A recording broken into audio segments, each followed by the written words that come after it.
காலை நேரம், கடற்கரை ஓரம், காலை வீசிக்கிட்டு கையை வீசிக்கிட்டு ஏதோ சண்டைக்கு போகிற சிப்பாய் மாதிரி எல்லோரும் நடந்து போயிட்டுருக்குறாங்க. நடைப்பயிற்சி. அதில் நமக்கு தெரிஞ்ச ஒருத்தர் எதிரில் வந்தார் ரொம்ப வேகமாக. என்ன சார் வாக்கிங்க அப்படின்னு கேட்டோம். அவரால் ஆமாம்னு பதில் சொல்ல முடியல. அவ்வளவு கஷ்டம். மூச்சு விடுறதுக்கே வாயை திறந்து மூடிகிட்டு இருக்கிறார். எங்கே பேசுறது? கொஞ்சம் நின்று நிதானித்து மூச்சு விட்டுட்டு அதுக்கப்புறம் சொன்னார் ஆமாம் அப்படின்னு. என்ன சார் இவ்வளவு வேகம்னோ? உங்கள் பேச்சை கேட்டுவிட்டு தான் சார் நடக்க ஆரம்பித்தோம். நீங்கள் தான் அடிக்கடி சொல்லிகிட்டு இருந்தீங்க நடக்கிறது நல்லதுன்னு.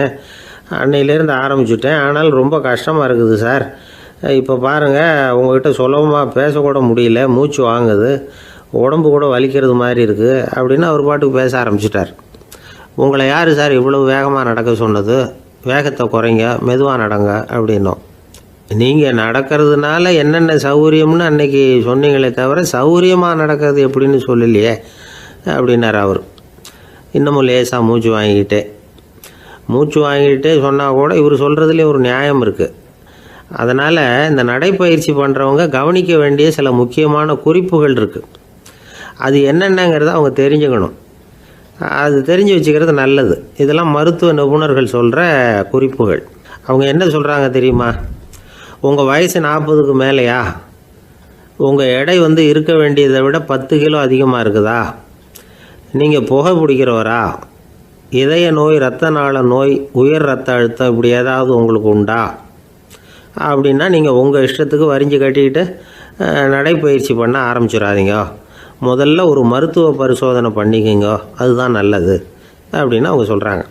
நடக்கிறப்போ, உடற்பயிற்சி செய்கிறப்போ மார்பு பகுதியில் அல்லது வேறு எங்கேயாவது தொடர்ந்து வலி இருந்ததுன்னா பயிற்சியை நிறுத்தி விட்டு டாக்டரை போய் பார்க்கணும். நடைப்பயிற்சி பண்ணுறப்போ உங்கள் சக்திக்கு தகுந்த மாதிரி மெதுவாக அதிக கஷ்டம் இல்லாமல் முன்னேறலாம். அங்கே என்ன போட்டியாக வைக்கிறாங்க? முந்திக்கிட்டு போய் என்ன பண்ண போகிறோம்? பரிசாக வாங்க போகிறோம். அதனால் நிதானம் அவசியம் அப்படிங்கிறது அவங்க ஆலோசனை. தொந்தரவு கொடுக்காத ஷூ, ட்ரெஸ்ஸு இதுகளை உபயோகப்படுத்துங்க. பாதத்தில் ஆடு தசை இருக்குல்ல, அங்கே ஏதாவது பிரச்சனை இருந்ததுன்னா டாக்டரை பாருங்கள். அந்த பாதத்தில் வலி வரும் அந்த இடத்துல. வெயில் காலமாக இருந்தால் தலைக்கு தொப்பி வச்சுக்கோங்க. பனியில் நடந்தாலும் அப்படி தான். தலையை பத்திரமா பார்த்துக்குங்க. நம்மக்கிட்ட ஏதோ கொஞ்சம் உருப்படியாக தெரியறது அது தானே. உடற்பயிற்சிக்கு முன்னாடி பின்னாடி பயிற்சி செய்கிறப்போ நிறைய தண்ணி குடிக்கலாமா. முதல் 1 மாதத்துக்கு கொஞ்சம் தளர்த்தியாக சாவகாசமாக நடக்கலாம். மணிக்கு 3 அல்லது 4 கிலோமீட்டர் வேகம்னு வச்சுங்களேன். அதுக்கப்புறம் வேகத்தை அதிகப்படுத்தலாம். மணிக்கு 6 அல்லது 8 கிலோமீட்டர் அளவுக்கு நடக்கலாம். நல்லா கையை வீசிக்கிட்டு நடக்கணும். மூச்சு விடுற எண்ணிக்கை அதிகரிக்கணும். இது மாதிரி ஒரு 30 நிமிஷம் நடக்கலாம். தனியாக நடந்து போகிறதுக்கு உங்களுக்கு என்னமோ மாதிரி இருக்குதா? கூட யாரையாவது சேர்த்துக்குங்க. ஒரு குரூப்பாக சேர்ந்து போகலாம். நடக்கிறதுங்கிறத ஒரு சந்தோஷமான சமாச்சாரமாக ஆக்கிக்கணும். தினம் இப்படி நடக்க வேண்டி இருக்குதே அப்படின்னு புலம்பிக்கிட்டே போகக்கூடாது. சில பேர் நடக்கிறப்போ கடந்த காலத்தை அசை போட்டுக்கிட்டே போவாங்க. சில பேர் வருங்காலத்தை அசை போட்டுக்கிட்டே போவாங்க. சில பேர் முக்கியமான திட்டம்லாம் இப்படி நடக்கிறப்போ தான் தீர்மானம் பண்ணுவாங்க. நடக்கிறதுனால மன இறுக்கம் குறையுது, பரபரப்பு குறையுது, மன ஆற்றல் பெருகுது, தன்னம்பிக்கை வளருது, முதுமை தள்ளி போகுது, செயல்திறன் அதிகரிக்குது. இதை தவிர உடம்புக்கும் பல விதமான சௌகரியங்கள் ஏற்படுது. அதனால் இது வரைக்கும் நடக்க ஆரம்பிக்காதவங்க இனிமேல் இந்த குறிப்புகளை கவனத்தில் வச்சுக்கிட்டு நடக்க ஆரம்பிச்சுடலாம். சார்லஸ் லேம்ப் அப்படின்னு ஆங்கில இலக்கிய மேதை ஒருத்தர். அவர் ஒரு தரம் உடம்பு சரியில்லைன்னு டாக்டர்கிட்ட போனாராம். டாக்டர் அவரை பார்த்துட்டு, நீங்கள் தினமும் காலையில் வெறும் வயத்தில் நடக்கணும் அப்படின்னாராம். வெறும் வயத்தில் நடக்கிறதுக்கு நான் தயார், ஆனால் வயிறு கிடைக்கணுமே சார். யார் வயத்து மேலே நடக்கிறது டாக்டர் அப்படின்னு கேட்டாராம் இவர். தானத்தில் சிறந்தது எது அப்படின்னு ஒரு கேள்வியை கேட்டு, தானத்தில் சிறந்தது நிதானம் அப்படின்னு அதுக்கு ஒரு பதிலும் சொல்கிறவங்க உண்டு. நிதானம் ரொம்ப அவசியம். அதுவும் இன்றைய உலகத்துக்கு ரொம்ப அவசியம். இன்றைக்கி உலகம் ரொம்ப பரபரப்பாக போய்கிட்டு இருக்குது. பொறுமையாக இருக்கணும்னு நினைக்கிறவங்களால கூட அப்படி இருக்க முடியறதில்ல.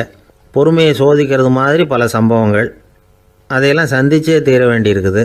எங்கே போனாலும் க்யூவில் நிற்க வேண்டியிருக்குது. எங்கே போனாலும் காத்துக்கிட்டு இருக்க வேண்டியிருக்கு. ஆஃபீஸ்லேயோ வீட்லேயோ கூட நீங்கள் நிதானமாக பொறுமையாக நடந்துக்க தெரியலன்னா உங்களுக்கு சிடுமூஞ்சி, முசுடு இப்படிலாம் பேர் வச்சுருவாங்க. அது உங்களுக்கு தேவையா? சரி, வாழ்க்கையில் பொறுமைசாலின்னு பேர் வாங்கிறதுக்கு என்ன வழி? முதல் பாயிண்ட், நீங்கள் நினைக்கிறது, எதிர்பார்க்கறது, செய்கிறது எல்லாமே 100% கரெக்டாக நடக்கணும்னு ஆசைப்படக்கூடாது. எதுவாக இருந்தாலும் அதில் ஓரளவுக்கு தவறு நடக்கலாம் அப்படிங்கிறத எதிர்பார்த்தே இருக்கணும். ஓரளவுக்கு அதை அனுமதிக்கணும். ஒரு நண்பரை 6 மணிக்கு ஒரு இடத்துக்கு வர சொல்லியிருக்கிறீங்க. 6 மணிக்கு அவர் வரலை, உடனே பொறுமை இழந்து நடந்துக்கக்கூடாது. ஒரு 10 நிமிஷம் டிலே ஆகலாம். ஒரு வர்ற வழியில் பஸ்ஸு கூட ஏதாவது டிராஃபிக்கில் மாட்டியிருக்கலாம். அதெல்லாம் எதிர்பார்த்தே கொஞ்சம் காத்திருக்கிறதுல ஒன்றும் தப்பு இல்லை. சில சமயம் டிலே ஆகிறது கூட நல்லதாக முடியும். ஒரு பஸ்ஸை தவற விட்டுட்டு ஐயோ கொஞ்சம் ஒரு 2 நிமிஷம் முன்னாடி வந்திருந்தா பிடிச்சிருக்கலாமே அப்படின்னு தவிச்சிக்கிட்டு இருப்பாங்க சில பேர். அடுத்தபடியாக வர்ற பஸ்ஸு நேரடியாக நீங்கள் போக வேண்டிய இடத்துக்கே கொண்டு போய் விடுற பஸ்ஸாக கூட இருக்கலாம். அது உங்களுக்கு முன்னாடி தெரியாதுல்ல. சில நெருக்கடியான சூழ்நிலைகளை தமாஷா எடுத்துக்கிறதுக்கு பழகிக்கணும். சில இடங்களுக்கு போகிறப்ப காத்திருக்கிறதுக்கு நம்ம மனசை தயார்படுத்திக்கிட்டே போகணும். ஒரு ரயிலுக்கோ பஸ்ஸுக்கோ அல்லது விமானத்துக்கோ கப்பல் பிரயாணத்துக்கோ போகிறப்போ அங்கே போய் நீங்கள் மணிக்கணக்கில் கூட காத்துக்கிட்டு தான் இருக்கணும். புறப்படுற நேரம் கூட மாறலாம். நீங்கள் போய் சேர்ந்ததும் அது உடனே புறப்படணும்னு கட்டாயமாக என்ன? அது மாதிரி சமயத்தில் படிக்கிறதுக்குன்னு சில சுவாரஸ்யமான புத்தகங்களையும் கையில் எடுத்துக்கலாம். உங்களை சுற்றி எவ்வளவோ சுவாரஸ்யமான சம்பவங்கள் நடந்துக்கிட்டு இருக்குதுல்ல, அதையெல்லாம் வேடிக்கை பாருங்கள். எதுக்காக காத்துக்கிட்டு இருக்கிறோமோ அந்த காரியத்தில் உண்மையாகவே நமக்கு ஒரு அக்கறை இருந்தால் நமக்கு போர் அடிக்காது. சில கோயில்களில் பார்த்துருப்பீங்க, தரிசனத்துக்காக பக்தர்கள் நாள் கணக்கில் காத்துக்கிட்டு இருப்பாங்க. அவங்களெலாம் அழுத்துக்கிறது இல்லை. ஆண்டவனை தரிசிக்கணுங்கிற உண்மையான அக்கறை இருக்கிறதுனால அவங்களுக்கு போர் அடிக்கிறது இல்லை. ஆனால் சில சினிமா தியேட்டரில் கூட பார்க்கலாமே, சினிமா கியூ கூட அப்படி தான். சாயந்தரம் 6 மணி ஆட்டத்துக்கு காலம்பரம் 6 மணிக்கே போய் கூட காத்துக்கிட்டு இருப்பாங்க. அவங்களுக்கெல்லாம் போர் அடிக்காது, படம் பார்க்குற ஆர்வம். இன்னொரு முக்கியமான விஷயத்தை நாம் பழக்கப்படுத்திக்கணும். லிவ் ஃபார் தி மூமெண்ட் அப்படிங்கிறாங்க நிபுணர்கள். ரொம்ப பேர் எப்படின்னா அடுத்தபடியாக நடக்க போகிற விஷயத்திலேயே கவனமாக இருப்பாங்க. அந்த நினைப்புலேயே இந்த நிமிஷத்தை பொறுமை இல்லாமல் கழிப்பாங்க. ஒருத்தர் இருக்கார், அவர் எப்படின்னா ஆஃபீஸ் முடியறதுக்குள்ளேயே சார் 5 மணிக்கெல்லாம் ரெடியாக இருங்க, நாம் அந்த ஹோட்டலில் போய் டிஃபன் சாப்பிட்ணும் அப்படின்னு 4 மணிலேருந்து சொல்லிகிட்டு இருப்பார். 4:55 பரபரப்பாக ஓடி வருவார். 2 பேரும் புறப்படுவோம், ஹோட்டலுக்கு போவோம், சாப்பிட்டுக்கிட்டு இருப்போம். அப்படி சாப்பிட்டுட்டு இருக்கிறப்பே சார் சாப்பிட்டு முடித்ததும் நேராக ஒரு ஜவுளி கடைக்கு போகிறோம் அப்படிம்பார். பரபரக்க சாப்பிட்டு முடிப்பார், புறப்படுவார். ஜவுளி கடையில் அவசரமாக சீக்கிரம் பில் போடுங்க சார், சினிமாவுக்கு நேரம் ஆகிடும்பார். சினிமா தியேட்டரில் உட்காந்து அடுத்தபடியாக எங்கே டின்னர் சாப்பிட்றதுன்னு யோசனை பண்ணிகிட்டு இருப்பார். ராத்திரி படுக்கையில் விழுந்ததுக்கு அப்புறமும் நாளைக்கு காலையில் எழுந்திரிச்சதும் அதை பண்ணணும் இதை பண்ணணும்னு திட்டம் போட்டுக்கிட்டே இருப்பார். அதாவது எப்போவும் அடுத்த நிமிஷம், அடுத்த நாள், அடுத்த வாரம், அடுத்த வருஷம், இதுதான் அவங்க சிந்தனை. இந்த நிமிஷம் என்ஜாய்மெண்ட்டை அவங்க இழந்துடுறாங்களாம். அதனால தான் வாழ்நாள் பூரா பொறுமையின்மை, அவஸ்தை, அல்லல். அதனால் நாம் எல்லோரும் வாழ்க்கையில் நிதானமாக இருக்கிறதுக்கு கற்றுக்கணுமா. அதுக்காக இந்த நிதானத்துக்கு வேறு விதமான அர்த்தம் பண்ணிக்கக்கூடாது. ஒருத்தர் அப்படித்தான் ஒரு தடவை அவருடைய குதிரை காணாமல் போயிட்டு தான். அதுக்காக அவர் கவலைப்படலை, நிம்மதியாக இருந்தார், சந்தோஷமாக இருந்தார். என்ன சார் இது, உங்கள் குதிரை திருட்டு போயிட்டுதுங்கிறீங்க, நீங்கள் கவலைப்படாமல் இருக்கிறீங்களே அப்படின்னு கேட்டாங்களாம். அதுக்கு அவர் சொல்லியிருக்கார், நல்ல வேலை சார், கட்டியிருந்த குதிரை காணாமல் போயிருக்குது. நான் அது மேலே உட்காந்துருக்கிற சமயம் அது காணாமல் போயிருந்ததுன்னா, திருட்டு போயிருந்ததுன்னா நானும் சேர்ந்தில் காணாமல் போயிருப்பேன் அப்படின்னாராம். எவ்வளவு நிதானமான ஆள் பாருங்கள். ஒரு ஊரில் ஒரு மன்னர் இருந்தார். ஒரு நாள் அவருடைய அரசவைக்கு ஒரு ஓவியன் வந்தான். அவன் சீனா தேசத்திலிருந்து வந்தவன், தாவோ சிந்தனையாளன். அவன் அங்கே மன்னர் முன்னாடி நிற்கிறான். யாரும் செய்ய முடியாத ஒரு காரியத்தை என்னால் செய்ய முடியும்னா. இவன் இப்படி சொன்னதை கேட்டதும் ஏற்கனவே அங்கே இருந்த அரசவை ஓவியன் ஒருத்தனுக்கு கோபம் வந்துட்டுது. இதோ பாரு, இப்படிலாம் பேசக்கூடாது, நான் வேணும்னா உன்னுடைய சவாலை ஏற்றுக்கிறேன் அப்படின்னா. நாம் 2 பேரும் ஓவியம் தீட்டுவோம், அதை பார்த்துட்டு நம்ம 2 பேரில் யார் சிறந்த ஓவியன் அப்படிங்கிறத மன்னரே தீர்மானம் செய்யட்டும், என்ன சொல்கிறேன் அப்படின்னு கேட்டான் அவன். அவனும் சரின்னு ஒத்துக்கிட்டான். போட்டி ஆரம்பமாச்சு. அரசர் அவங்களுக்கு 2 சுவர்களை ஒதுக்கி கொடுத்தார். 6 மாத காலம் அவகாசம் கொடுத்தார். 2 ஓவியர்களும் அவங்கவுங்க வேலையை ஆரம்பித்தாங்க. இரவு பகலாக வேலை செய்ய ஆரம்பிச்சுட்டாங்க. 6 மாதம் முடிஞ்சது. அரசர் பார்த்தார். முதல்ல தன்னுடைய அரசவை ஓவியர் தீட்டியிருந்த ஓவியத்தை பார்த்தார். ரொம்ப பிரமாதமாக இருந்தது, பாராட்டினார். இதோ பாரு, உன்னுடைய ஓவியம் அற்புதமாக இருக்குது, உயிரோட்டம் உள்ளதாக இருக்குது, கலையின் உச்சமே இதுதான், இதை விட சிறந்த ஒரு ஓவியத்தை வேற யாராலையும் படைக்க முடியாது அப்படின்னார். அதுக்கப்புறம் அந்த சீன ஓவியன்கிட்ட போனார். எங்கே உன்னுடைய ஓவியம்னு கேட்டார். திரைச்சீலையை விலக்கி விட்டு பாருங்கன்னா மன்னர் அந்த திரைச்சீலையை விளக்கினார். உள்ளே ஓவியம் இருக்க வேண்டிய இடம் கண்ணாடி மாதிரி தெரிஞ்சுது. அவன் அந்த 6 மாத காலமாக அந்த சுவரை தேய்ச்சி தேய்ச்சி கண்ணாடி மாதிரி ஆக்கி வச்சிருக்கிறான். அதுக்கு நேராக எதிர் சுவரில் அரசவை ஓவியம் தீட்டின ஓவியம் இருக்குது. அது எதிரில் இருந்த இந்த கண்ணாடியில் பட்டு பிரதிபலிக்குது. மன்னர் யோசனை பண்ண ஆரம்பித்தார். அப்புறம் அந்த சீன ஓவியனை பார்த்து கேட்டார், இதை பாரு, நீ என்னுடைய ஆளை தோற்கடிச்சுட்ட அப்படிங்கிறதுல சந்தேகம் இல்லை. ஆனாலும் எங்களை ஏமாத்தி இருக்கிற, எந்த ஓவியமும் நீ வரையிலையே அப்படின்னார். அரசே, இதுதான் உண்மையான ஓவியம், உயிருள்ள ஓவியம். இது மனோபாவங்களை பிரதிபலிக்கும், மாறுகின்ற காலங்களை அப்படியே காட்டும் அப்படின்னா அந்த சீன ஓவியன். கையால் வரைகிற ஓவியங்களில் சலனம் இல்லை. கண்ணாடி அப்படி கிடையாது. சக்தியின் ஓட்டம் அதில் எப்பவும் இருந்துக்கிட்டே இருக்கும். கண்ணாடி மட்டுமே ஜீவன் உள்ள ஓவியமாக இருக்க முடியுங்கிறத அந்த சீன ஓவியன் தெரிஞ்சு வச்சிருந்தான். ஏன்னா அவன் ஒரு தாவோ சிந்தனையாளன். ஒவ்வொரு குழந்தையும் இந்த கண்ணாடியோடு தான் பிறக்குது. ஆனால் நாம் என்ன செய்கிறோம்னா ஓவியங்களை கண்ணாடி மீது பதிப்பிச்சு விடுறோம். கண்ணாடி நம்மளை பிரதிபலிக்குது. நம்முடைய அழகோ அவலட்சணமோ கண்ணாடியை பாதிக்கிறது இல்லை. ஏன்னா அதுக்கு மனம் கிடையாது. கடந்து போன வினாடியை பற்றி அது சிந்திக்கிறது இல்லை. அடுத்த கணத்தை பற்றின எதிர்பார்ப்பும் அதுகிட்ட கிடையாது.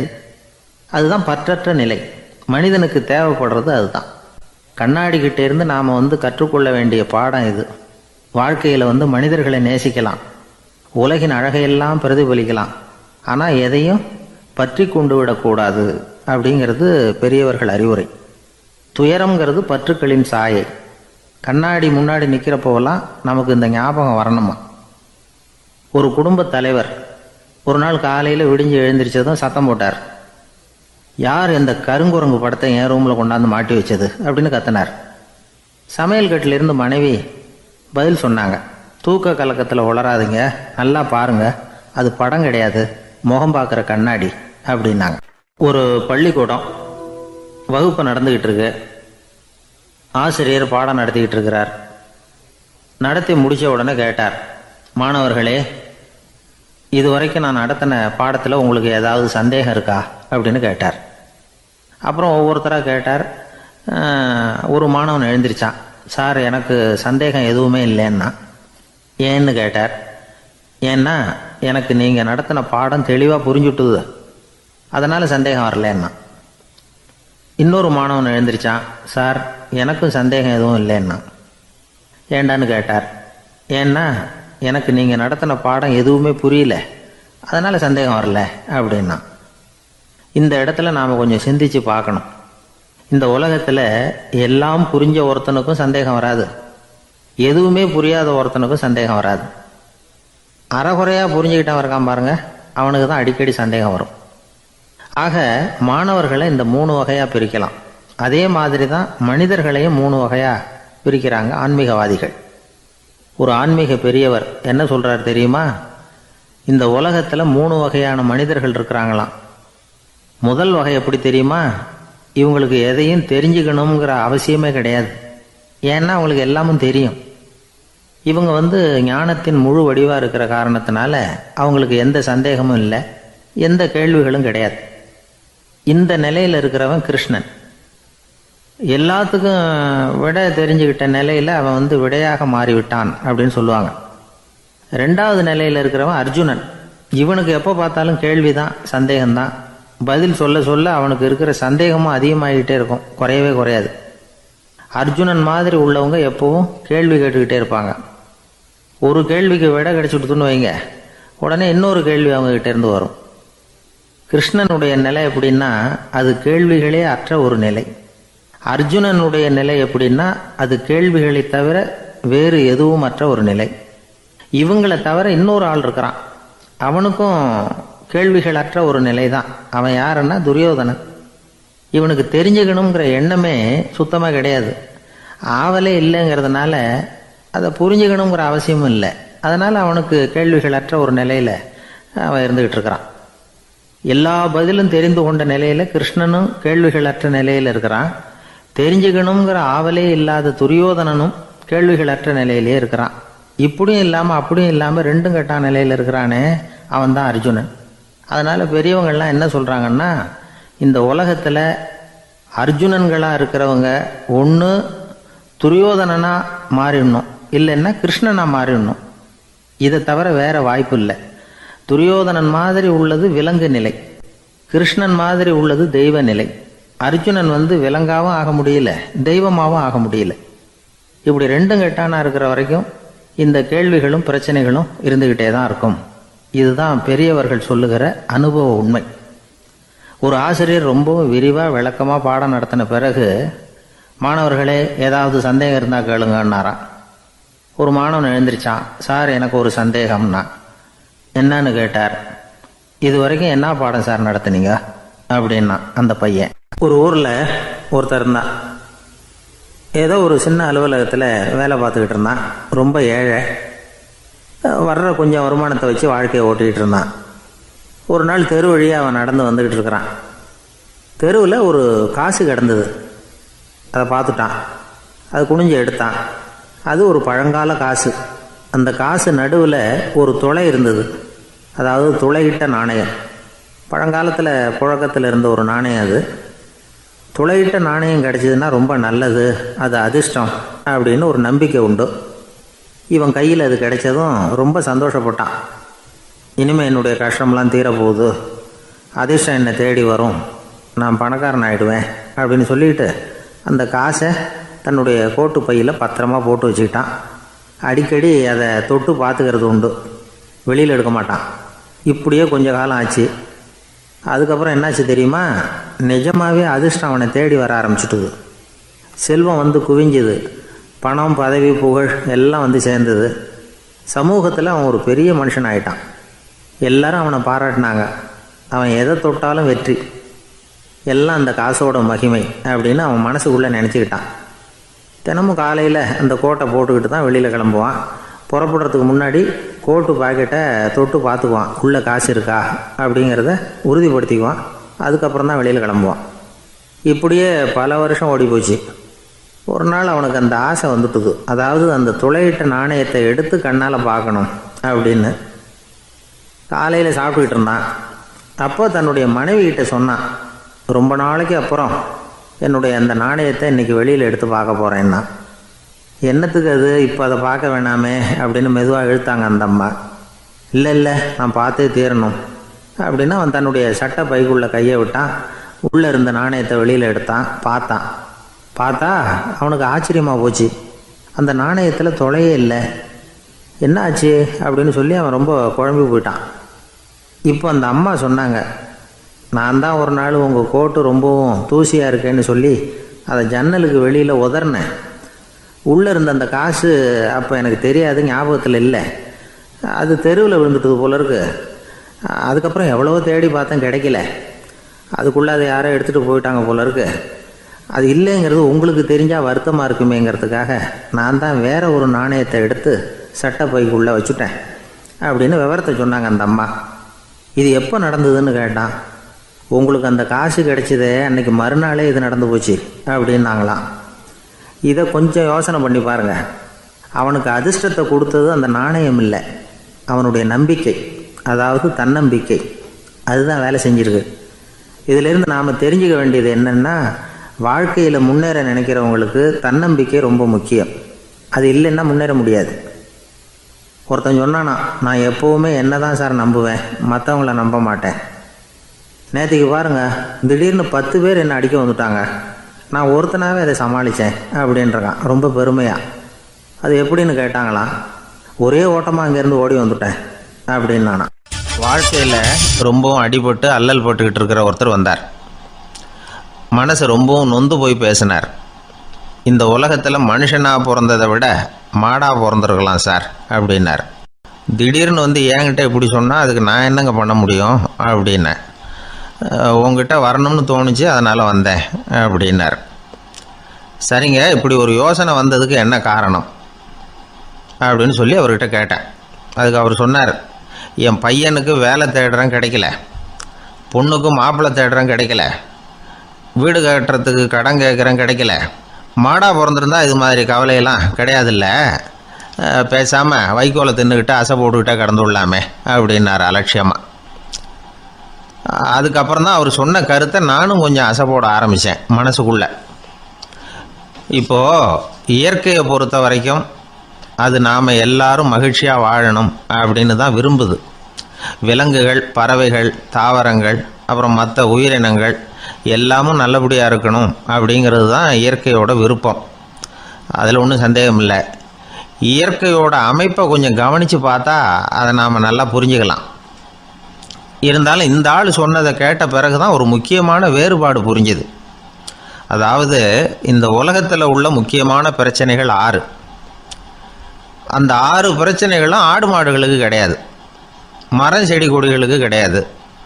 ஆனால் மனுஷன் அந்த 6 பிரச்சனைகளையும் சந்திக்க வேண்டியிருக்கு. சரி, அந்த 6 பிரச்சனைகள் என்னென்ன தெரியுமா?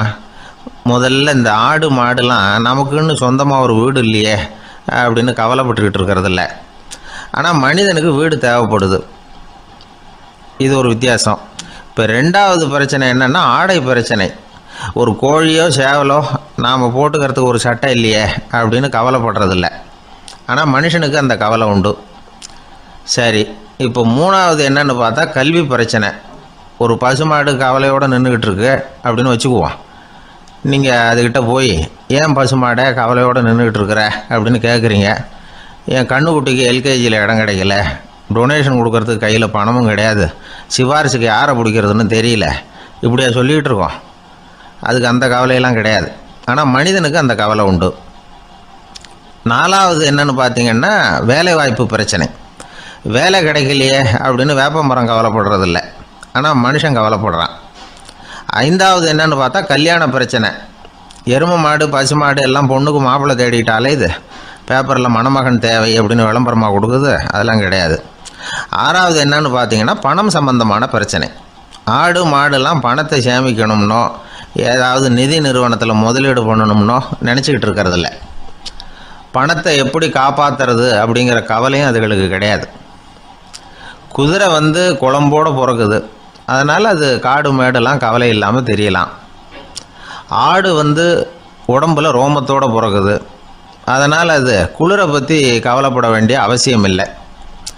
ஆனால் மனுஷனை பார்த்திங்கன்னா அவன் தான் ஒன்றும் இல்லாமல் பிறக்கிறான். ஏன் இந்த பாகுபாடு அப்படின்னு கேட்டால் இதை பற்றி கொஞ்சம் சிந்திச்சு பார்க்கணும். அதாவது இந்த சந்தேகத்தை ஒரு பெரியவர்கிட்டையும் கேட்டேன். அவர் சொன்னார் இதுக்கு பதில். அவர் இதே கேள்வியை இயற்கை கிட்ட கேட்டாராம். இயற்கை பதில் சொல்லிச்சான். வேறு யாருக்கும் கொடுக்காத ஒரு வலுவான கருவியை, ஒரு பவர்ஃபுல் வெப்பன் மனுஷனுக்கு கொடுத்துருக்குறேனே, அந்த கருவியை உபயோகப்படுத்தி அந்த 6 பிரச்சனையை மட்டும் இல்லை 6 கோடி பிரச்சனைகள் இருந்தாலும் அதையெல்லாம் சமாளிக்கலாம். அது கருவி என்ன தெரியுமா? அதுதான் 6வது அறிவு. அதை உபயோகப்படுத்தினா காலுக்கு செருப்பு தயார் பண்ணிக்கலாம், குளிருக்கு போர்வை தயார் பண்ணிக்கலாம், என்ன வேணும்னாலும் செய்யலாம் அப்படின்னு இயற்கை பதில் சொல்லிச்சான். அதனால் நாம் செய்ய வேண்டியது என்னென்னா இயற்கையை முதல்ல சரியாக புரிஞ்சுக்கணும். இயற்கையின் படைப்பையே நாம் சரியாக புரிஞ்சுக்கிறது இல்லையே, அதுதான் வேதனை. இந்த கதையை கேளுங்க. இப்போ நகரத்திலேருந்து ஒரு ஆள் கிராமத்துக்கு வந்தான். அங்கே ஒரு சிறுவன் மாடு மேய்ச்சிக்கிட்டு இருந்தான். நகரத்து ஆள் சொன்னான், எவ்வளோ அழகான பசு, அது சரி இதுக்கெல்லாம் ஏன் கொம்பு இல்லைன்னா.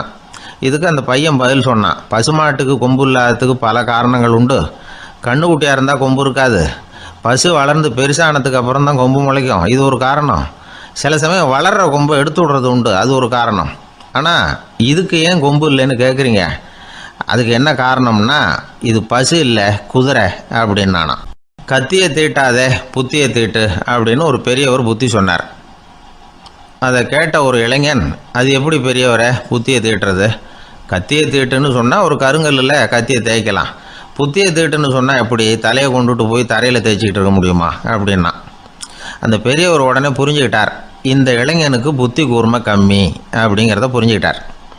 அது சரி, அறிவுக்கும் புத்திசாலித்தனத்துக்கும் என்ன வித்தியாசம்? இது ஒரு முக்கியமான கேள்வி. அறிவுன்னா என்ன, புத்திசாலித்தனம்னா என்ன? இதே கேள்வியை சாக்ரட்டிஸ் கிட்ட அவருடைய சீடன் ஒருத்தன் கேட்டானான். ஐயா, அறிவுக்கும் புத்திசாலித்தனத்துக்கும் என்னங்க வித்தியாசம் அப்படின்னு கேட்டிருக்கான். சாக்ரட்டிஸ் நிமிர்ந்து பார்த்துருக்கிறார் அந்த சீடனை. அதுக்கப்புறம் சொன்னாராம், நான் சொல்கிறேன் உன்னுடைய கேள்விக்கு பதில், ஆனால் அதுக்கு முன்னாடி நீ ஒரு காரியம் பண்ணணும்னாரான். என்னங்க செய்யணும் சொல்லுங்கன்றிருக்கான். அதோ பாரு ஒரு பெரியவர் உட்காந்துருக்கிறாரு, அவர்கிட்ட போ, இங்கேருந்து பக்கத்தில் இருக்கிற அந்த கிராமத்துக்கு போய் சேர எவ்வளவு நேரம் ஆகும் அப்படின்னு கேட்டுட்டு வா அப்படி சொன்னார் சாக்ரட்டிஸ். சரின்னு சொல்லிவிட்டு இவன் போனான். அந்த பெரியவர் முன்னாடி போய் நின்னான். ஏங்க பெரியவரை, இங்கேருந்து அதோ தெரியுத அந்த கிராமத்துக்கு போய் சேர்றதுக்கு எவ்வளோ நேரம் ஆகும் அப்படின்னு கேட்டான். பெரியவர் நிமிர்ந்து பார்த்தார். ஆனால் பதில் எதுவும் சொல்லலை. இவன் மறுபடியும் ஒரு தடவை அதே கேள்வியை அவர்கிட்ட கேட்டான். என்னங்க, நான் கேட்குறது உங்கள் காதில் விழுதா? அந்த கிராமத்துக்கு போய் சேர்றதுக்கு எவ்வளோ நேரம் ஆகும் அப்படின்னு சொல்லி மறுபடியும் கேட்டான். அப்பவும் அவர் பதில் சொல்லலை. உடனே அவன் மனசுக்குள்ளே முடிவு பண்ணிக்கிட்டான். சரி, பெரியவர் ஒரு மாதிரியாக தெரிகிறார், புத்தி சுவாதீனம் சரியில்லாத ஒரு மாதிரி தெரியுது அப்படின்னு நினச்சிக்கிட்டே வந்த வழியிலே திரும்பி வந்துட்டான். கொஞ்சம் தூரம் நடந்திருப்பான். இப்போ அந்த பெரியவர் மறுபடியும் கூப்பிட்டார். இளைஞனே இப்படி வாடினார். இவனுக்கு ஒன்றும் புரியல. மறுபடியும் திரும்பி நடந்தான். அவர் முன்னாடி போய் நின்னான். பெரியவர் சொன்னார், தம்பி, இங்கேருந்து அந்த கிராமத்துக்கு போய் சேர்றதுக்கு 5 நிமிஷம் ஆகும் அப்படின்னார். இப்போ அந்த இளைஞன் அந்த முதியவரை ஒரு மாதிரியாக பார்க்க ஆரம்பித்தான். அதுக்கப்புறம் கொஞ்சம் யோசித்தான். பிறகு அவர்கிட்டே கேட்டுட்டான், ஏங்க பெரியவரை, இதே பதிலை அப்போவே என்கிட்ட சொல்லியிருக்கலாமே. என்னை திரும்பி போன்னு சொல்லிவிட்டு பாதி தூரம் போனதுக்கப்புறம் மறுபடியும் கூப்பிட்டு அதுக்கப்புறம் இப்படி சொல்கிறீங்களே, இது நியாயமா அப்படின்னா. பெரியவர் சிரித்தார். அதுக்கப்புறம் சொன்னார், ஏன்பா, நீ எவ்வளவு வேகமாக நடக்கிறேங்கிறத பார்க்காம நீ கிராமத்துக்கு போய் சேர வேண்டிய நேரத்தை எப்படி என்னால் சொல்ல முடியும்? அதனால தான் உன்னை கொஞ்சம் தூரம் நடக்க விட்டு உன்னுடைய நடையின் வேகம், அந்த கிராமம் இருக்கிற தூரம் ரெண்டையும் கணக்கு போட்டு அதுக்கப்புறம் நேரத்தை சொன்னேன்னார். சீடன் வந்து தலை குனிந்தான். அப்படியே திரும்பி வந்து சாக்ரட்டிஸ் முன்னாடி நின்னான். சாக்ரட்டிஸ் இப்போ சொல்கிறார், தம்பி, அதுக்கு பேர் தான் புத்திசாலித்தனம். இந்த அறிவு கூர்மை வந்து எல்லா இளைஞர்களுக்கும் வரணும் அப்படிங்கிறதுக்காகத்தான் கத்தியை தீட்டாத புத்தியை தீட்டு அப்படின்னு பெரியவங்கள்லாம் சொல்லிகிட்டு இருக்கிறாங்க. புத்தியை தீட்டுறவங்கெல்லாம் வாழ்க்கையில் அறிவாளியாகிறாங்க, தீட்டாதவங்க கோமாளியாகிறாங்க. இதுதான் இன்றைக்கி நடக்கிறது. அதனால் அறிவு கூர்மைங்கிறது வேற. இந்த காலத்து ஆசாமி ஒருத்தர் இன்னொருத்தரை பார்த்து கேட்டார், ஏங்க, ஒரு விமானம் இங்கேருந்து புறப்பட்டு 2 மணி நேரத்தில் மதுரைக்கு போய் சேருது. நல்லா கவனிங்க, ஒரு விமானம் இங்கேருந்து புறப்பட்டு 2 மணி நேரத்தில் மதுரைக்கு போய் சேருது அப்படின்னா என்னோடய வயசு என்னன்னு கேட்டார். இவர் கேட்குறதுல ஏதாவது அர்த்தம் இருக்கா? அதாவது இங்கேருந்து புறப்பட்டு 2 மணி நேரம் ஆகுது மதுரைக்கு போகிறதுக்கு, அப்படின்னா என் வயசு என்னன்னு கேட்குறாரு.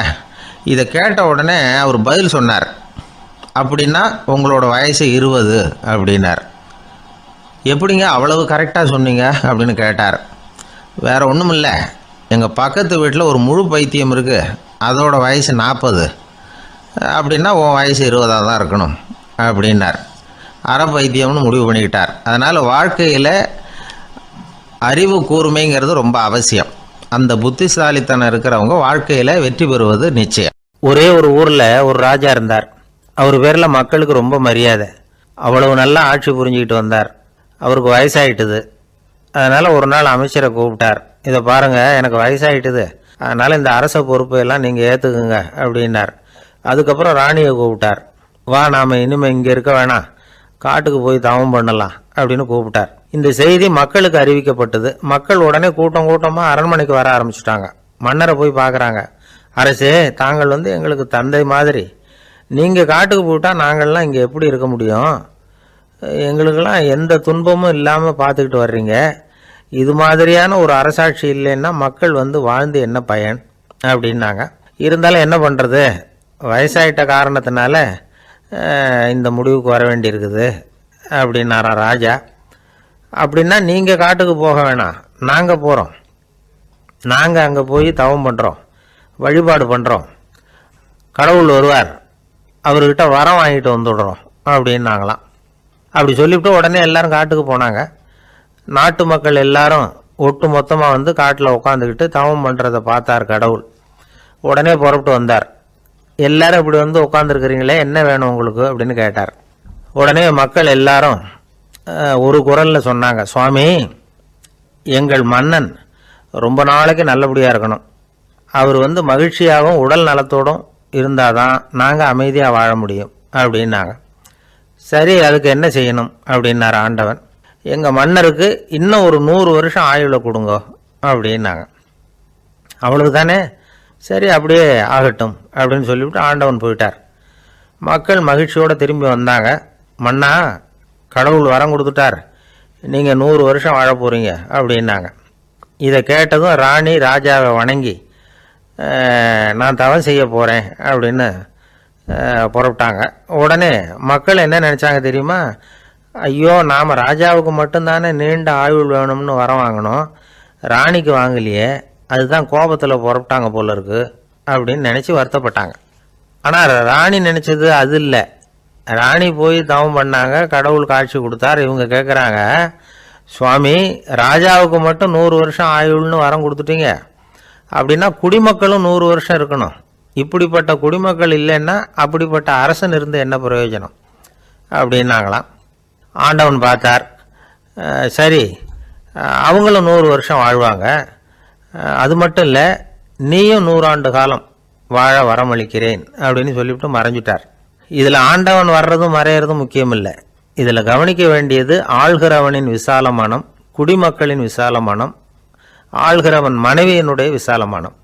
இப்படி ஒரு நாடு இருந்துட்டுதுன்னா எப்படி இருக்கும் வாழ்க்கை நினச்சி பாருங்கள். அதனால தான் பெரியவங்கள்லாம் சொல்கிறாங்க, இதய வாசல் திறந்தே இருக்கணும், இதயத்தின் கதவுகளை மூடாதீங்க அப்படின்னு சொல்லுவாங்க. என்கிட்ட ஒருத்தர் சொன்னார், என்னுடைய இதய வாசல் எப்பவும் திறந்தே தான் இருக்குதுன்னார். எதனால் அப்படி சொல்கிறீங்க அப்படின்னு கேட்டோம். டாக்டரே சொல்லிவிட்டார், என்னுடைய இதயத்தில் ஒரு ஓட்டை இருக்குது அப்படின்னு, வால்வு சரியில்லையா அப்படிங்கிறார். ஒரு ஊரில் ஒரு ராஜா இருந்தார். அவர் அடிக்கடி காட்டுக்கு வேட்டையாட போவார். சில நண்பர்களையும் கூட அழைச்சிக்கிட்டு போவார். காட்டுக்கு போனதும் ஆளுக்கு ஒரு பக்கமாக போய் வேட்டையாடுவாங்க. சாயந்தரமாக திரும்பி வருவாங்க. மறுநாள் அரண்மனையில் உட்காந்து ஒவ்வொருத்தரும் அவங்க அனுபவங்களை எல்லாம் சொல்லிக்குவாங்க. அவங்க வீரத்துக்கு தகுந்த மாதிரி பரிசை அந்த ராஜா கொடுப்பார். இது மாதிரி ஒரு தடவை எல்லாரும் வேட்டைக்கு போயிட்டு திரும்பி வந்ததும் உட்காந்து பேச ஆரம்பிச்சிருக்கிறாங்க. ஒருத்தன் சொன்னான், தன்னுடைய வீர செயலை பற்றி அளக்க ஆரம்பிச்சிட்டான். ஏன்னா அது அதுக்கு பரிசு கிடைக்க போகுதில்ல, அதனால். அவன் என்ன சொன்னான் தெரியுமா? அரசே, நேற்றுக்கு காட்டில் என்னாச்சு தெரியுமா? எனக்கு நேராக ஒரு சிங்கம் வாயை திறந்துக்கிட்டு வந்துட்டுது. நான் பயப்படவே இல்லை. உடனே ஒரு கல்லை எடுத்து குறி பார்த்து வீசினேன். சிங்கத்து வாய்க்குள்ளே போய் அந்த கல் மாட்டிக்கிட்டுது. அவ்வளவுதான். அந்த சிங்கம் என்னை பார்த்துட்டு பயந்துட்டு ஒரே ஓட்டமாக திரும்பி ஓடி போயிட்டுது அப்படின்னா. ஆஹா பலே அப்படின்னு எல்லாரும் கை தட்டினாங்க. ரெண்டாவது ஆள் ஒருத்தன் எழுந்திரிச்சான். அவன் சொல்ல ஆரம்பித்தான், அரசே, நான் போன வழியில் 2 பெரிய மலைப்பாம்பு கிடந்தது, என்னை மூங்கிறதுக்கு வந்தது. நான் என்ன பண்ணேன் தெரியுமா? அந்த 2 பாம்போட வாலையும் ஒன்றா சேர்த்து முடிச்சு போட்டுட்டேன். அவ்வளவுதான். அது அங்கே இழுக்க இது இங்கே இழுக்க முடிச்சு நல்லா இறுகி போட்டுது அப்படின்றான். ஆஹா அற்புதம்னு சொல்லி எல்லாரும் கை தட்டினாங்களாம். அடுத்தபடியாக 3வது ஆள் ஒருத்தன் வந்தான். அவன் சொல்ல ஆரம்பித்தான், மன்னா, நான் போன பாதையில் குறுக்க ஒரு ஆறு, அதில் இறங்கி குளித்தேன். யாரோ காலை பிடிச்சி இழுக்கிறது மாதிரி இருந்தது. திரும்பி பார்த்தா ஒரு பெரிய முதலை. நான் உடனே அப்படியே ஒரு துள்ளல் துள்ளி அது முதுகில் போய் உக்காந்துக்கிட்டேன். அதை அப்படியே கரைக்கு நீந்த வச்சேன். கரைக்கு வந்து சேர்ந்ததும் அப்படியே ஒரே துள்ளி குதித்து கரைக்கு வந்துட்டேன் அப்படின்றான். அவன் தன்னுடைய வீரத்தை அப்படி சொல்லியிருக்கான். அடடா, எப்பேற்பட்ட வீரம் அப்படின்னு எல்லாரும் கை தட்டினாங்களாம். 4வது ஆள் எழுந்திரிச்சான். மன்னா, நான் போன இடத்துல ஒரு கரடி வந்து என்னை துரத்த ஆரம்பிச்சுட்டுது. நான் ஒரு மலை உச்சிக்கு வந்துட்டேன். அதுக்கப்புறம் ஒரு அடி எடுத்து வச்சாலும் அதில் பாதாளத்தில் விழ வேண்டியது தான். அந்த நேரம் பார்த்து ஒரு பெரிய ராட்சச கழுகு அந்த பக்கமாக பறந்து வந்தது. நான் உடனே அப்படியே உயர எழும்பி அந்த கழுகோட காலை பிடிச்சிக்கிட்டேன். அப்படியே தொங்கிக்கிட்டே வந்தேன். ஒரு நல்ல இடம் வந்ததும் தொப்புன்னு கீழே குதிச்சு நடந்து வந்துட்டேன்னா. இதுக்கும் எல்லாரும் கை தட்டுறாங்க. கடைசியாக ஒரு ஆள் எழுந்திரிச்சான். அரசே, நான் வந்து போன வழியில் ஒரு பெரிய யானை குறுக்க வந்தது. பயங்கரமாக சத்தம் போட்டுக்கிட்டே வந்தது. நான் பயந்து ஓடலை. உடனே என்ன பண்ணேன் தெரியுமா? அந்த யானையோட வாலை பிடிச்சி தூக்கினேன். தலைக்கு மேலே தூக்கி கரன்னு சுற்றினேன். வேகமாக சுற்றி வீசி எறிஞ்சேன். அவ்வளவுதான். அதே ஸ்பீடில் அந்த யானை மேலே போக ஆரம்பிச்சுட்டுது. இன்னும் கூட அது போய்கிட்டே தான் இருக்குது, கீழே விழவே இல்லைன்னா. இதை கேட்டதும் ராஜாவுக்கு கோபம் வந்துட்டுது. என்ன முட்டாள்னு நினச்சிக்கிட்டு பேசுறியா? யானையை வந்து நீ வாழை பிடிச்சி தூக்குன, அதை நான் நம்பணுமா அப்படின்னார். உடனே இவன் பணிவாக பதில் சொன்னான். அரசே, ஒரு சிங்கத்து வாயில கல் மாட்டிக்கிட்டதை நம்புறீங்க, மலைப்பாம்பு வாழை பிடிச்சி முடிச்சு போட்டதை நம்புறீங்க, முதல்ல முதுகில் சவாரி பண்ணதையும் நம்புறீங்க, கழுகு காலை பிடிச்சிக்கிட்டு பறக்கிறதையும் நம்புறீங்க. அப்படி நம்புறப்ப நான் சொன்னதை மட்டும் நம்பக்கூடாதா அப்படின்னு கேட்டானான். பொய் சொன்னவங்கெல்லாம் தலையை தொங்க போட்டுக்கிட்டாங்களாம். ராஜா அவங்கள பார்த்து சொன்னாராம், நீங்கள் எல்லாரும் என்னை முட்டாளாக்கி இருக்கிறீங்க. கடைசியாக பேசின இவன் தான் எனக்கு உண்மை எது பொய் எதுங்கிறத புரிய வச்சிருக்கிறான். இவன் தான் உண்மையான தைரியசாலி அப்படின்னு சொல்லி அவனுக்கே பரிசையெல்லாம் கொடுத்து பாராட்டினாராம். இப்படி ஒரு கதை. உண்மையை நிலைநாட்டுகிறவன் தான் உண்மையான வீரன் அப்படிங்கிறத இதிலிருந்து நாம் புரிஞ்சுக்கணும். இந்த காலத்துல எல்லாம் பொய் சொன்னாதான் பிழைக்க முடியுங்கிறது ஒரு சில பேரோட நம்பிக்கை. ஒரு அப்பாவுக்கு தன் மகனுக்கு பொய் சொல்ல தெரியலையேங்கிற கவலை. பொய் சொன்னாதான் இந்த உலகத்தில் பிழைக்கலாம், ஆனால் இவனுக்கு அது தெரியலையே, அதனால் இவனை அழைச்சிட்டு போய் நடுக்கடலில் விட்டுட்டு வந்துடுவோம் அப்படின்னு அழைச்சிட்டு புறப்பட்டான். கடற்கரைக்கு போனான். மகனுக்கு சந்தேகம், எங்கேப்பா என்னை அழைச்சிட்டு போகிறேன்னு கேட்டிருக்கான். கடலில் மீன் பிடிக்க கற்றுக் கொடுக்க போகிறேன் உனக்கு அப்படின்னானா. நான் ஏற்கனவே மீன் பிடிச்சிட்டேனேன்னானா இவன் மகன். எங்கே அதுன்னு கேட்டிருக்கான் அப்பங்காரன். சுட்டு சாப்பிட்டுட்டேன்னு இருக்கான் புள்ள. அப்பங்காரன் பார்த்தான், சரி நம்ம புள்ள பொழைச்சிக்கோ அப்படின்னு சொல்லி திருப்பி அழைச்சிட்டு வந்துட்டானா. இணை புரியாத 2 நண்பர்கள் இருந்தாங்களாம். 2 பேரும் விடாமல் சிகரெட்டு குடிக்கிறவங்க. அதில் ஒருத்தன் செத்து போட்டான். இன்னொருத்தன் அதுக்கப்புறம் 2 சிகரெட்டாக குடிக்க ஆரம்பித்தானா. ஏன் இப்படி பண்ணுறேன்னு கேட்டிருக்காங்க. நான் ஒரு சிகரெட்டு தான் குடிக்கிறேன், செத்து போன என்னுடைய ஃப்ரெண்டு இருக்கானே செத்து போனவன், அவனுக்காக இன்னொரு சிகரெட்டு குடிக்கிறேன் அப்படின்னு நானா. இது ரொம்ப ஆபத்து, விட்டுடு அப்படின்னு சொல்லியிருக்காங்க.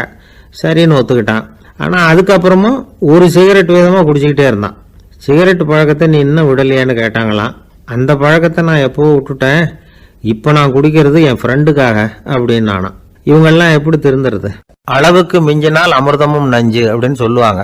அது உண்மைதான். ஒருத்தருக்கு அளவுக்கு மீறிய புகழ் வந்துட்டுதுன்னு வச்சுங்க, அது கூட ஆபத்தாக போயிடுறது உண்டு. பழங்காலத்துல எல்லாம் கிரேக்க தேசத்தில் ஒரு பழக்கம் உண்டாம். அதாவது யாராவது ஒருத்தரை நாடு கடத்தணும்னா அதுக்கு ஒரு வழி உண்டு. அதாவது ஒருத்தரை நாடு கடத்தணும்னு மக்கள் விரும்புகிறாங்கன்னு வச்சுங்களேன், அவர் பேரை ஒரு மண்பாண்ட ஓட்டுச்சில்லில் எழுதி அதை ஒரு குறிப்பிட்ட பொது இடத்துல போட்டுற வேண்டியது, அவ்வளவுதான். இது மாதிரி பல பேர் போட்டுக்கிட்டே இருப்பாங்க. எல்லாம் அப்படியே குவிஞ்சு போயிடும். அந்த ஓட்டாஞ்சில்லு குவியலில் யாருடைய பேர் அதிகமாக இருக்குதோ அந்த நபரை ஒரு 10 ஆண்டுகள் நாடு கடத்தி விடுவாங்க. இது அந்த ஊர் வழக்கமாக. ஒரு நாள் அந்த குவியலுக்கு பக்கத்தில் ஒரு ஆள் நின்றுக்கிட்டு இருக்கிறான். அவன் கையில் ஒரு ஓட்டாஞ்சில்லு வச்சிருக்கிறான். அதில் யாரோட பேரையோ எழுதணும், எழுதி அந்த இடத்துல போடணுங்கிறது அவன் ஆசை. ஆனால் அவன் படிக்காதவன், அதனால் எழுத தெரியல. யாராவது அந்த வழியாக வர்றாங்களான்னு பார்த்துக்கிட்டே நின்றுக்கிட்டு இருந்தான். ஒரு பெரியவர் வந்துக்கிட்டு இருந்தார். அவர்கிட்ட ஓடினான். கையில் இருந்த மண்பாண்ட சில்லை கொடுத்தான். ஐயா, இதில் ஒரு பேர் எழுதி கொடுங்களேன்னா. அந்த பெரியவர் அதை வாங்கி கையில் வச்சுக்கிட்டு, என்ன பேர் எழுதணும் சொல்லு அப்படின்னா. இவன் சொன்னான், அரிஸ்டைடிஸ் அப்படின்னு எழுதுங்க அப்படின்னா. இதை கேட்டதும் அந்த பெரியவருக்கு அதிர்ச்சி. ஏன்னா அவர் தான் அரிஸ்டைடிஸ், தத்துவ மேதை அரிஸ்டைடிஸ் அவர். இருந்தாலும் நான் தான் அதுங்கிறத காட்டிக்காம அந்த ஆளுகிட்ட கேட்டார். அது சரிப்பா, அரிஸ்டைடிஸ்ங்கிற பேரை எழுத சொல்ற, அவர் உனக்கு என்ன கெடுதல் பண்ணார், அவர் பேரை இதில் எழுத சொல்றியே அப்படின்னு கேட்டிருக்கார். அதுக்கு இவன் சொன்னானா, அவர் எனக்கு எந்த கெடுதலும் பண்ணலை, அவரை நான் பார்த்தது கூட இல்லை அப்படின்ட்டுருக்கான். அப்புறம் எதுக்காக அவரை நாடு கடத்தணும்னு நீ ஆசைப்படுற அப்படின்னு கேட்டிருக்கார்.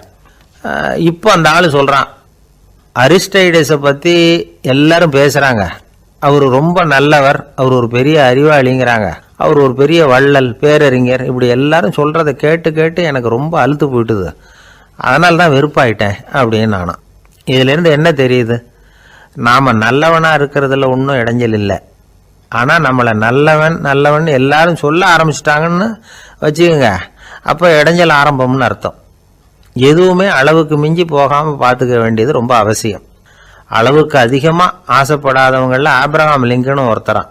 அவர் ஒரு தடவை தன்னுடைய நண்பர்கள்கிட்ட பேசிக்கிட்டு இருந்தாராம். ஒருத்தர் கேட்டிருக்கார், ஒரு மனுஷனுக்கு கால்கள் எவ்வளோ உயரம் இருக்கணும் அப்படின்னு கேட்டாராம். இதுக்கு ஆப்ரஹாம் லிங்கன் சொன்னாராம், அது என்ன, இடுப்புலேருந்து தரையை தொடுற அளவுக்கு உயரம் இருந்தால் போதும் அப்படின்னாராம். ஆரம்ப காலத்தில் ஒரு குரு,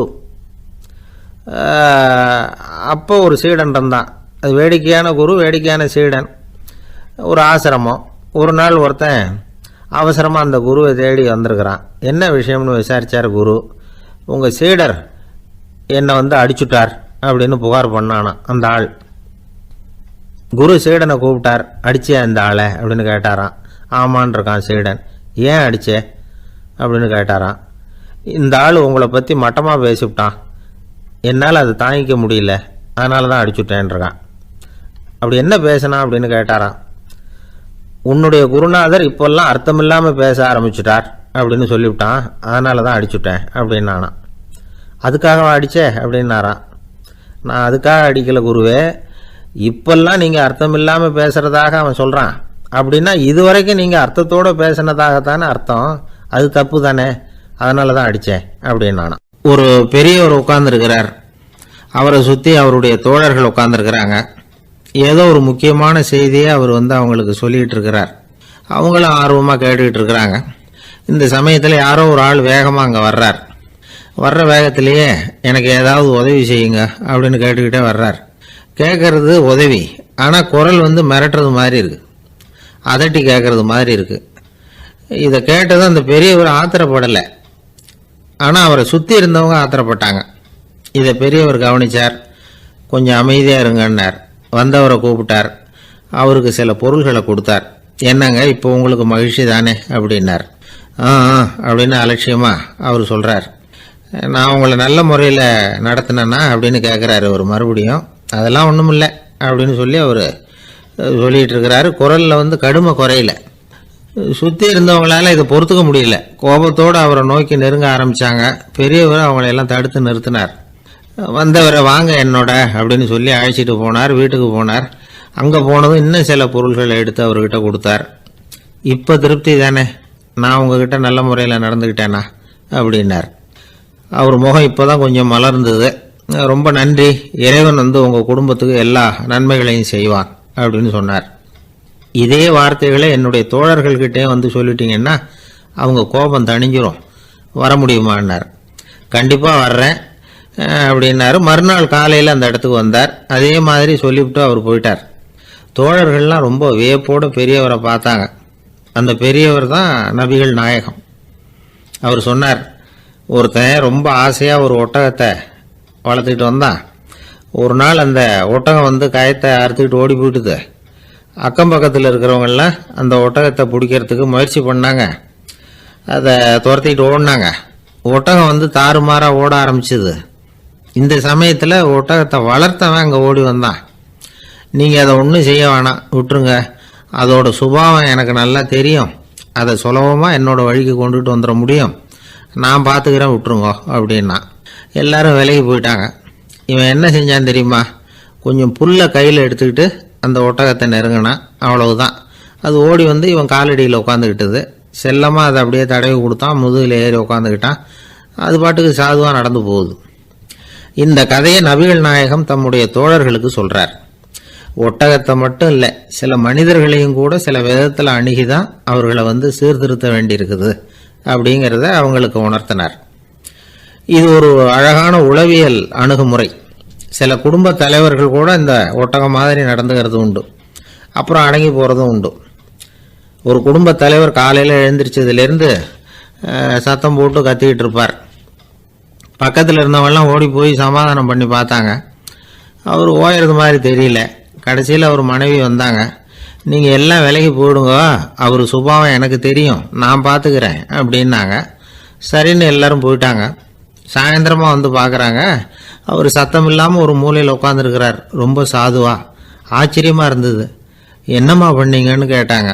அது ஒன்றும் இல்லைங்க, ஒரு வேளை சாப்பாட்டை நிறுத்தினேன், பட்னி போட்டேன், அவ்வளவுதான் அப்படின்னாங்க அந்த அம்மா. ஒரு ஜென் துறவி, அவருக்கு ரொம்ப வயசாயிட்டுது, கடைசி காலம். நண்பர்களெல்லாம் கூப்பிட்டார். நண்பர்களே, நான் வித்தியாசமான முறையில் சாகணும்னு ஆசைப்படுறேன், அதுக்கு ஏதாவது யோசனை சொல்லுங்களேன் அப்படின்னு கேட்டாராம். நண்பர்கள் சிரித்தாங்க. என்ன பேச்சு பேசுகிறீங்க, சாவறதுங்கிறது என்ன விளையாட்டுத்தனமான காரியமா அப்படின்னு கேட்டிருக்காங்க. அந்த துறவி கொஞ்ச நேரம் யோசனை பண்ணார். அப்புறம் கேட்டாராம், இது வரைக்கும் யாராவது நடந்துக்கிட்டே இறந்துருக்குறாங்களா அப்படின்னாராம். எல்லாரும் இல்லைன்னாங்களாம். ஒருத்தர் மட்டும் சொல்லியிருக்கார், அப்படியும் ஒருத்தர் இறந்துருக்கிறதாக ஒரு கதையில் படிச்சிருக்கிறேன், ஒரு ஞானியால் தான் அப்படியெல்லாம் செய்ய முடியும் அப்படின்னு அவர் சொன்னாராம். சரி, அப்படின்னா அந்த முறை நமக்கு வேணாம், நின்றுக்கிட்டே யாராவது உயிரை விட்டுருக்காங்களா அப்படின்னு விசாரிச்சாராம். அப்படியும் ஒருத்தர் இறந்துருக்கிறார் அப்படின்னாங்களாம். மறுபடியும் அந்த துறவி யோசனை பண்ணியிருக்கிறார். ஏதாவது வித்தியாசமான முறையில் நாம் போகணும் அப்படிங்கிறது அவருடைய விருப்பம். மனிதன் எப்படி வாழ்கிறானோ அப்படி இறப்பது தான் நல்லது. சரி, யாராவது தலைகீழாக யோகம் செய்யும் நிலையில் இறந்துருக்கிறாங்களா அப்படின்னு விசாரித்தாராம். நண்பர்கள் சிரித்தாங்க. தலைகீழாக நின்னபடி இறந்ததாக நாங்கள் கேள்விப்பட்டதே இல்லை, அது முடியாத காரியம் அப்படின்னு இருக்காங்க. இப்போ அந்த துறவிக்கு திடீர்னு உற்சாகம் வந்துட்டுது. உடனே எழுந்திரிச்சார், தலைகீழாக நின்னார், அப்படியே உயிரை விட்டுட்டார். அவ்வளோதான். அந்த மடாலயத்தில் ஒரே குழப்பம். எப்படி அவரை கீழே இறக்கி படுக்க வைக்கிறது அப்படின்னு புரியல. இப்படி உயிர் விடுறதை பற்றி அவங்க இதுவரைக்கும் கேள்விப்பட்டதும் இல்லை. உண்மையிலேயே இவர் இறந்து தான் போனாராங்கிறதும் தெரியல. சோதித்து பார்த்தாங்க. இதய துடிப்பு, நாடி துடிப்பு எல்லாம் நின்று போயிருந்தது. இவர் எப்பவும் இப்படி தான், என்ன பண்ணுறது இப்போது அப்படின்னு சொல்லி எல்லாரும் குழம்பிக்கிட்டு இருக்கிற சமயத்தில் ஒரு பெரியவர் யோசனை சொன்னார். இந்த துறவியோட மூத்த சகோதரி பக்கத்து மடாலயத்தில் இருக்கிறாங்க, அவங்கள இங்கே அழைச்சிட்டு வந்தால் ஏதாவது வழி கிடைக்கும் அப்படின்னார். அந்த அம்மாவுக்கு 90 வயசு. அழைச்சிட்டு வந்தாங்க. ஒரு குச்சியை ஊன்றிக்கிட்டு அப்படியே மெதுவாக நடந்து வந்தாங்க. தம்பி, தலைகீழாக நின்று உயிர் விட்டு இறக்கிறத பார்த்தாங்க. தம்பின்னு கூப்பிட்டு பார்த்தாங்க, ஒன்றும் காணோம். உடனே என்ன பண்ணாங்க, தன்னுடைய கைத்தடியால் தம்பியோட உடலை ஒரு தட்டு தட்டினாங்க. ஏப்பா, சாகிறப்பவும் உன்னுடைய குறும்புத்தனத்தை விடலையா? இப்படியாடா சாகிறது, ஒழுங்காக செத்து தொலை அப்படின்னாங்களாம். அவ்வளவுதான்.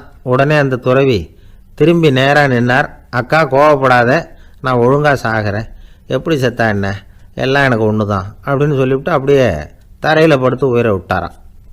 அதுக்கப்புறம் அந்த அம்மா கோலை கையில் எடுத்துக்கிட்டு அப்படியே திரும்பி கூட பார்க்காம அவங்க பாட்டுக்கு போயிட்டாங்களாம். மரணத்தை ஒரு விளையாட்டாக ஆக்கிய அந்த துறவிக்கு வாழ்க்கையே ஒரு விளையாட்டாக தான் இருந்திருக்குது. எந்த நோக்கமும் இல்லாமல் செயல்படுறதுன்னா என்னங்கிறதும் அவருக்கு தெரிஞ்சிருக்குது. பயனை எதிர்பார்க்காம பணி செய்து வாழ்ந்து மறைந்த மகான் அவர். தம்முடைய தொழிலை விளையாட்டு போல செய்ய தெரிஞ்சவருக்கு வாழ்க்கையே ஒரு விளையாட்டாக மாறிடும். எல்லாமே விளையாட்டாகி விடுகிற போது மரணமும் விளையாட்டாகிவிடும் அப்படிங்கிறது தான் அந்த தத்துவம். ஆனால் அதுக்கு முன்னாடி உங்களுக்குள்ளே இருக்கிற உண்மையான நடிகனை நீங்கள் அடையாளம் கண்டுபிடிக்கணும். நீங்கள் நடிக்க வேண்டியதே இல்லை, நீங்கள் ஏற்கனவே நடிச்சுக்கிட்டு தான் இருக்கிறீங்க. நீங்கள் இந்த உண்மையை தெரிஞ்சுக்கணும், அவ்வளவுதான். இதுதான் ஞானிகளுடைய கருத்து. வாழ்க்கையை சரியாக புரிஞ்சுக்கிட்டால் எல்லாமே நடிப்புங்கிறது புரியும். கல்யாண பத்திரிக்கை அனுப்பியிருந்தேனே, ஏன்டா வரலன்னு கேட்டான் ஒருத்தன். வந்திருந்தேனே அப்படின்னானா இவன். டேய், ஏன்டா போய் சொல்கிற, நான் பத்திரிக்கையே உனக்கு அனுப்பலையே அப்படின்ட்டுருக்கான் அவன். அதுக்கு இவன் சொன்னானா, பத்திரிக்கை அனுப்புனேன்னு நீ போய் சொல்கிறப்போ கல்யாணத்துக்கு வந்தேன்னு நான் போய் சொல்லக்கூடாதா அப்படின்னானா. விவசாயிகள் அவங்க விவசாயம் முன்னேறி இருக்கிற அளவுக்கு விவசாயிகளுடைய வாழ்க்கை தரம் முன்னேறலை. அந்த அளவுக்கு அவர்கள் நாட்டுக்காக உழைச்சிக்கிட்டு இருக்கிறாங்க. அந்த காலத்திலே அதை பற்றி ஒரு கதை சொல்கிறது உண்டு. ஒரு வயசான ஆள் நிலத்தில் ஏறு உழுதுகிட்டு இருந்தாராம். கிழிஞ்சு போன ஒரு சின்ன துண்டை தான் இடுப்பில் கட்டியிருந்தாராம். தலையில் ஒரு கந்தலை சுற்றி இருந்தார். உடம்பு பூரா சேரு, ரொம்ப ஏழை. ஏறு ஓட்டிகிட்டு இருக்கிறவர் வேறு எப்படி இருப்பார்? இருந்தாலும் அந்த ஆள் ரொம்ப ஜாலியாக பாட்டு பாடிக்கிட்டே ஏறு உழுதுகிட்டு இருந்தாராம். உடம்புல தான் அவர் ஏழையை தவிர மனசில் ஒரு ஏழையாக தெரியல. அந்த சமயத்தில் அந்த நாட்டு ராஜா அந்த பக்கமாக குதிரை மேலே வந்தாராம். வேட்டைக்கு போயிட்டு பரிவாரங்களோடு திரும்பி வந்துகிட்டு இருக்கிறார். ரொம்ப செல்வ செழிப்பில் இருக்கிற ராஜா அவர் இந்த வயசான விவசாயியை பார்த்துருக்கார். இந்த ஆள் ரொம்ப ஏழைங்கிறது அவர் பார்த்தாவே பளிச்சுன்னு தெரியுது. கட்டிக்கிறதுக்கு நல்ல துணி இல்லை, உடம்போ இழைச்சி போயிருக்குது, வயது முதுகில் போய் ஒட்டிகிட்டு இருக்கு, கண்ணு குழு விழுந்து போயிருக்குது. ஆனாலும் முகத்தை பார்த்தா சந்தோஷமா இருக்கிற மாதிரி இருக்கு. இவ்வளவு உற்சாகமா பாடிக்கிட்டு இருக்கிறாரு அப்படின்னு ஆச்சரியமா நினைச்சு பார்த்தார் அந்த ராஜா. சரி, அவர்கிட்ட கொஞ்சம் பேச்சு கொடுத்து பார்க்கலாம் அப்படின்னு முடிவு பண்ணார். ஐயா பெரியவரே, இப்படி கொஞ்சம் வர முடியுமான்னாராம். பொழுது போகிறதுக்குள்ள நான் இந்த வயல் பூரா உழவு ஓட்டி ஆகணும், அதனால பேசுறதுக்கு நேரம் இல்லை அப்படின்னாராம் அந்த பெரியவர். என்ன அவ்வளவு அவசரமா? மீதி இருந்தால் நாளைக்கு உழுதக்கூடாதா? அது சரி, உனக்கு எத்தனை ஏக்கர் நிலம் இருக்கு அப்படின்னு விசாரிச்சிருக்கார் ராஜா. எனக்குன்னு சொந்தமாக உள்ளங்கை அளவு கூட நிலம் கிடையாது, இது எங்கள் முதலாளியோட நிலம். இதை பூராவும் உழுது முடிச்சாதான் அவர் கூலி கொடுப்பார். நான் கூலிக்கு உழுதுகிட்டு இருக்கிறேன், உங்ககிட்ட பேசிக்கிட்டு இருந்தா அவருக்கு துரோகம் பண்ணது மாதிரி ஆயிடும் அப்படின்னாராம். ராஜா குதிரையை விட்டு கீழே இறங்கினார். வரப்புல நடந்து அந்த பெரியவர்கிட்டயே போனாராம். சரி, ஒரு நாள் பூரா உழுதா உனக்கு எவ்வளவு கூலின்னு கேட்டிருக்கார். 8 அணா கூலி கிடைக்கும்னாராம் அவர். இது ரொம்ப காலத்துக்கு முன்னாடி நடந்த ஒரு சம்பவங்கிறதுனால அப்போ 8 அணா கூலிங்கிறது ரொம்ப பெருசு. இருந்தாலும் அதுவும் அந்த ராஜாவுக்கு பெரிய கூலியா தெரியல. இவ்வளவு தானா, இதை வச்சுக்கிட்டு நீ எப்படி காலம் தள்ளுற அப்படின்னாராம். ஒன்றும் கவலை இல்லை அப்படின்னாராம் அவரு. ராஜாவுக்கு ரொம்ப ஆச்சரியமா போச்சு. 8 அணா கூலி வாங்குற இந்த ஆளு கவலை இல்லாம இருக்கிறார், ஏராளமான வசதியோட இருக்கிறன்னா கவலை இல்லாம வாழ முடியலையே அப்படின்னு நினைச்சு பார்த்திருக்கார். அது சரி, 8 அணாவில் எப்படி குடும்பம் நடத்துற அப்படின்னு கேட்டாராம். எனக்கு கிடைக்கிற 8 அணாவில் 2 அணா குடும்பத்துக்கு செலவழிக்கிறேன், 2 அணா பழைய கடனுக்கு கொடுக்குறேன், 2 அணா தர்மம் செய்யறேன், 2 அணா வட்டிக்கு கொடுக்குறேன், ஒரு குறையும் இல்லைன்னாராம். ராஜாவுக்கு ஒன்றும் புரியல. எனக்கு ஒன்றும் புரியலேன்னு இருக்காரு. ஐயா, எனக்கும் என் மனைவிக்கும் 2 அணா செலவாகுது. வயசான அம்மா அப்பா இருக்கிறாங்க, சின்ன வயசுல என்னை காப்பாத்தினவங்க அவங்க. அந்த கடனுக்கு 2 அணா செலவாகுது, அது பழைய கடன். என் தங்கச்சி ஒருத்தி ஆதரவு இல்லாத நிலைமையில தன்னுடைய மகனோட என் வீட்டுல இருக்கிறா, அவளுக்கும் அவள் மகனுக்கும் 2 அணா செலவு பண்றேன், அது தர்மம். எனக்கு 2 பிள்ளைங்க இருக்கிறாங்க, அவங்களுக்கு 2 அணா செலவு பண்றேன், அது வட்டிக்கு கொடுக்கறது மாதிரி. பிற்காலத்துல அவங்க எங்களை காப்பாத்துவாங்க. அந்த வகையில நான் திருப்தியோட வாழ்ந்துகிட்டு இருக்கிறேன் அப்படின்னாராம். ராஜாவுக்கு அர்த்தம் புரிய ஆரம்பிச்சுதான். அந்த பெரிய நிலத்தை விலை கொடுத்து வாங்கி அந்த பெரியவருக்கே தானமா கொடுத்துட்டாராம். இப்போ ஊழவருக்கே நிலம் சொந்தமாயிட்டுது. அன்னையிலிருந்து அரசனுக்கும் ஆறுதல் கிடைச்சுதான். இப்படி ஒரு கதை சொல்லுவாங்க. 8 அணா வருமானத்தை வச்சுக்கிட்டு எப்படி காலத்தை தள்ளுறதுன்னு சொல்றதுக்காக இந்த கதையை சொல்றதாக யாரும் தப்பா நினைச்சுக்க கூடாது. கிடைக்கிறத எப்படி பங்கு போடுறார், எப்படி திருப்தியா வாழறார் அப்படிங்கிறது தான் முக்கியம். அது மாதிரி இன்றைக்கு இந்த பொங்கல் திருநாள்ல உழவர்கள் மனசு மகிழ்ச்சியா இருந்ததுன்னா அது எல்லாரும் மகிழ்ச்சியா இருக்கிறது மாதிரி அர்த்தம். அதனால அவர்கள்ட்ட இருந்து நாம பாடம் கத்துக்கணும். சில உழவர்கள் தங்கள் நிலத்துல விளையறத தாங்கள் சாப்பிட மாட்டாங்க, அடுத்தவங்கள்ட்ட வித்துட்டு சந்தையில போய் வேற அரிசி வாங்கிட்டு வந்துதான் இவங்க சாப்பிடுவாங்க. அப்படிப்பட்ட விவசாயிகள்லாம் இது உண்டு. பங்கிடுகிற பண்பை உழவர்கள்ட்ட இருந்து கற்றுக்கொள்ளுங்கள் அப்படிம்பாங்க. ஒரு ஆள் நிம்மதியா மகிழ்ச்சியா இருந்தானா, உங்க நிம்மதிக்கும் மகிழ்ச்சிக்கும் என்ன காரணம்னு கேட்டிருக்காரு இன்னொருத்தர். என்கிட்ட இருந்தது பூராவையும் என் பிள்ளைங்களுக்கு சமமா பங்கு போட்டு கொடுத்துட்டேன், எனக்குன்னு எதுவுமே வச்சுக்கல, அதுதான் நிம்மதிக்கு காரணம்னு இருக்கான். உங்ககிட்ட இருந்தது எவ்வளவு இருந்தது அப்படின்னு கேட்டிருக்காரு அவரு. மொத்தமா ஒரு 50,000 ரூபாய் இருக்கும் அப்படின்னு இருக்கான். அவ்வளவும் பணமாவே இருந்ததா அப்படின்னு கேட்டிருக்காங்க அவங்க. இல்லைங்க, அவ்வளவும் கடன், அதுதான் பிரிச்சு கொடுத்துருக்கேன் பிள்ளைங்க கிட்ட அப்படின்னு நானும். அவன் நம்பிக்கை இல்லைன்னா இந்த உலகத்துல நாம நடமாடவே முடியாது. அவநம்பிக்கையோடு இருந்துகிட்டு இருந்தா என்னைக்கும் அவஸ்தை தான். நாம் நம்புறது நடக்குதோ இல்லையோ அது வேற விஷயம். ஆனால் எதையும் நம்பி தான் நாம் அடி வைக்க வேண்டியிருக்கு. வேற ஒன்றும் வேணாம், ஒரு லாட்ரி சீட்டு வாங்குகிறோம், அது எங்கே நமக்கு விழப்போகுது அப்படிங்கிற அவநம்பிக்கையோடவா வாங்குகிறோம். பரிசு நமக்கு தான் அப்படிங்கிற நம்பிக்கை உள்ளூர இருக்கிறதுனால தான் அதை வாங்குகிறோம். இருந்தாலும் முடிவு வேறு மாதிரி ஆகிடுது, அதுக்காக மனசு சோர்ந்து போகிறதில்ல, அடுத்த மாதமும் சீட்டு வாங்குகிறோம். இந்த நம்பிக்கை தான் மனித வாழ்க்கைக்கு ஆதாரம். ஒரு கடையில் போய் டீ சாப்பிட்றீங்க, அந்த டீ நல்ல டீ தானா, அதில் விஷம் கலந்துருக்குமா அப்படிங்கிற சந்தேகம் வந்துட்டுதுன்னு வச்சுங்க. அதுக்கப்புறம் அதை எப்படி நீங்கள் சாப்பிட முடியும்? நம்பி தான் சாப்பிட்ணும். ரயில் ஒழுங்காக போய் சேருங்கிற நம்பிக்கை இருக்கிறதுனால தான் அதில் ஏறி உட்காடுறோம். லெட்டர் ஒழுங்காக போய் சேருங்கிற நம்பிக்கை இருக்கிறதுனால தான் பெட்டியில் போடுறோம். சரி, நம்ம கதையெல்லாம் நம்மளோட இருக்கட்டும். மனித நம்பிக்கை எந்த அளவுக்கு உறுதியாகவும் அறிவுபூர்வமாகவும் இருக்கணுங்கிறதுக்கு அலெக்சாண்டர் வாழ்க்கையில் நடந்த ஒரு சம்பவத்தை உதாரணமாக சொல்லலாம். இந்த உலகத்தையே ஜெயிக்கணும்னு புறப்பட்டார் அலெக்சாண்டர். ஒரு கட்டத்தில் அவர் சிட்னஸ் நதி கரைக்கு சேர்ந்தார்.